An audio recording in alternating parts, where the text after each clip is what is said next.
اعوذ باللہ من الشیطان الرجیم، بسم اللہ الرحمن الرحیم۔ وَإِذَا سَأَلَكَ عِبَادِي عَنِّي فَإِنِّي قَرِيب۔ ناظرین کرام، رمضان اور روزوں کی آیتوں کے بعد سورہ بقرہ کی آیت نمبر 186 میں جس موضوع کو ڈسکس کیا گیا ہے وہ دعا کا موضوع ہے، اور اس کا انداز یہ ہے کہ اے رسول، جب یہ آپ کے پاس آئیں اور میرے بارے میں سوال کریں، یعنی پروردگار کے بارے میں سوال کریں کہ وہ کہاں پر ہے، تو انہیں جواب دو فَإِنِّي قریب، وہ اس کے بہت قریب ہے۔ اور حقیقت یہی ہے، اگر صرف ہم نے اس بات کو سمجھ لیا تو بہت سارے ہمارے مسائل ٹھیک ہو جائیں گے۔ قرآن کریم نے اس بات کو مختلف انداز سے بار بار بیان کیا ہے۔ کبھی فرمایا نحن اقرب الیہ من حبل الورید، کبھی فرمایا کہ ان اللہ یحول بین المرء وقلبہ، کہ پروردگار تمہارے بہت قریب ہے، تمہارے دلوں سے قریب ہے، تمہارے وجود سے قریب ہے۔ پروردگار کو پکارو، وہ تمہاری پکار کو سنتا ہے۔ اور ایسا نہیں ہے کہ یہ صرف قرآنی باتیں ہیں اور تھیوریٹیکل باتیں ہیں، بلکہ پریکٹیکل بات ہے۔ اور میں آپ کے سامنے وہ مثال پیش کر رہا ہوں جو زندہ مثال ہے، آپ دیکھ بھی سکتے ہیں، ان کو سن سکتے ہیں، اور وہ کوئی مسلمان بھی نہیں ہے باقاعدہ کہ جس نے یہ والی بات کہی ہے۔ اسٹیو ہاروے کا نام شاید ہو سکتا ہے ہمارے بہت سارے مومنین نے سنا ہو۔ امریکہ کے یہ ہوسٹ ہے، اصالتاً افریقی ہے، اور بہت بہترین ہوسٹنگ یہ کرتا ہے۔ اس نے ایسے اپنے زندگی کا سفر کیا اور بہت سارے اس نے اپنے اندر مذہبی چیزوں کو محسوس کیا۔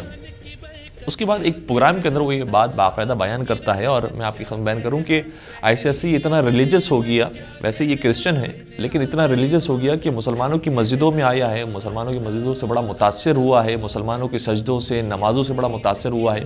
حتیٰ اس نے اپنے آخری بیٹے کا نام بھی علی رکھا ہے۔ وہ اپنے ایک پروگرام میں کہتا ہے کہ آج میں اپنی زندگی کا سفر آپ کی خدمت میں شیئر کرنا چاہتا ہوں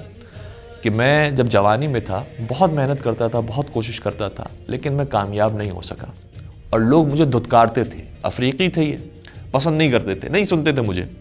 اور میں اتنا غریب اور اتنا پور ہو گیا کہ بس میں سمجھتا تھا میری زندگی کا مقصد کیا ہے، میں کبھی بھی کامیاب انسان نہیں بن سکتا۔ ایک رات میں نے پروردگار کو اپنے خیالات کے اندر یہ کہنا شروع کیا کہ اے پروردگار، اگر تو واقعاً ایگزسٹ کرتا ہے تو مجھ جیسے ناکام انسان کو کامیاب انسان بنا کر بتا، اور اگر تو نے مجھے کامیاب انسان بنا دیا تو میں یہ تجھ سے وعدہ کرتا ہوں کہ میں دنیا کو بتاؤں گا کہ تو ایگزسٹ کرتا ہے۔ اور یہ بات شیئر کرتے کرتے انہوں نے کہا کہ میں کہاں سے کہاں تک کا سفر کر کے آپ کے سامنے آیا ہوں، اور بہت مشہور انسان یہ بن گیا۔ بہت سی کتابیں اس نے لکھی ہیں، بہت سے پروگرامز میں اس نے شرکت کی ہے۔ کہتا ہے کہ آج میں سر عام یہ کہنے کے لیے تیار ہوں کہ میں اپنی غربت سے لے کر جو امیری اور شہرت تک کا سفر ہے وہ سب کا سب میں نے خدا کی بدولت کیا، اور مجھے نظر آتا ہے خدا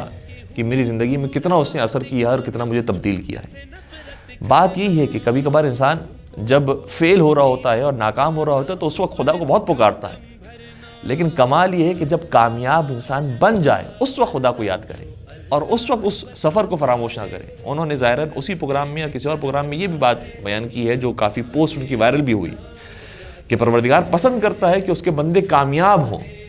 لیکن پھر پروردگار یہ بھی پسند کرتا ہے کہ جب انسان کامیاب بن جائے تو اس سفر کو یاد رکھے کہ کہاں سے اس نے سفر شروع کیا تھا اور کہاں تک اس نے سفر کیا، وہ اپنے ماضی کو نہ فراموش کر دے اور خدا کو نہ بھول جائے۔ اس سفر کو یاد رکھنا بہت ضروری ہے۔ اور کبھی کبھار انسان سمجھتا ہے کہ جب وہ ذرا سا کامیابی کی طرف جانے لگتا ہے تو شاید اس کی محنت کی وجہ سے، اس کے خود اپنے کام کی وجہ سے، اپنے وقت کی وجہ سے، اس نے ذہانت کی وجہ سے یہاں تک یہ مقام حاصل کیا ہے۔